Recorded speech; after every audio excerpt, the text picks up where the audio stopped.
చూడండి చింతకాయలు ఉన్నాయి, వస్తున్నాం. గుత్తులు గుత్తులు చింతకాయలు. సో చాలా ఉన్నాయి ఫ్రెండ్స్ మాకైతే. లాగవాడిని చాలా ఉన్నాయి, చూపించాను. చూసారా ఫ్రెండ్స్, మా చెట్టు చింతకాయలు అయితే ఉన్నాయి. ఎన్ని ఉన్నాయో చూడండి, అసలు గుత్తులు గుత్తులుగానే ఉన్నాయి. ఇదిగోండి చూసారా, చాలా కాయలు ఉన్నాయి ఫ్రెండ్స్ మాకైతే. మీకు కూడా కావాలా చెప్పండి, తీసుకుని పట్టుకో అక్క. మీకు కావాలా చింతకాయలు?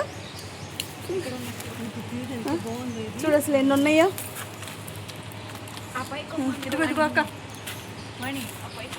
ఈ కాయలు అసలు జాగ్రత్తగా కొయ్యండి.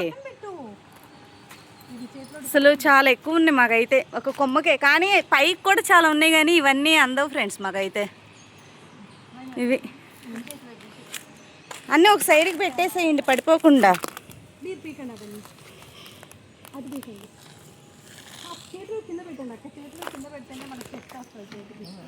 ఉషా అక్కడ ఉంది చూడు, అదిగో. ఇవి చింతపండు వచ్చిందంటావా వీటికి? ఇంకా పచ్చికాయలేరా? చింతకాయ పచ్చడి.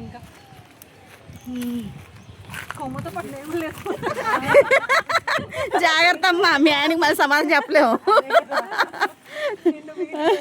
అదే కదా, ఏదో సరదాగా ఉండమని పంపిస్తే నువ్వు ఎట్లాంటి పని చేస్తావు అనుకోలేదు, పడి అంటాడు. ఇంకా ఇక్కడే ఉన్నాయి ఉషా, ఇక్కడ పచ్చిగా ఉన్నాయి. అవునా, ఓకే ఓకే.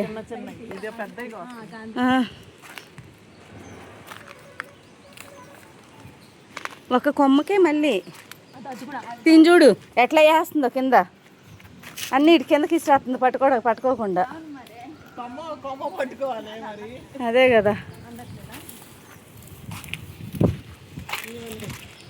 అన్నీ కోసుకున్నాక అప్పుడు తీద్దాం వీడియో మళ్ళీ.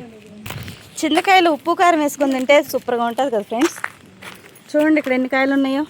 ఇది ఇక్కడ ఊగుతుంది, పెద్ద కాయ ఉంది ఇక్కడ, అదిగో అదిగో. ఒక్క నిమిషం. ఎంతైనా మన ఇంట్లో ఉన్న చెట్టుకి కాయలు కోయడం అంటే చాలా సరదాగా ఉంటుంది కదా. మందులు లేకుండా పండించుకునే ఫ్రూట్ ఏదైనా సరే చాలా టేస్ట్గా ఉంటుంది.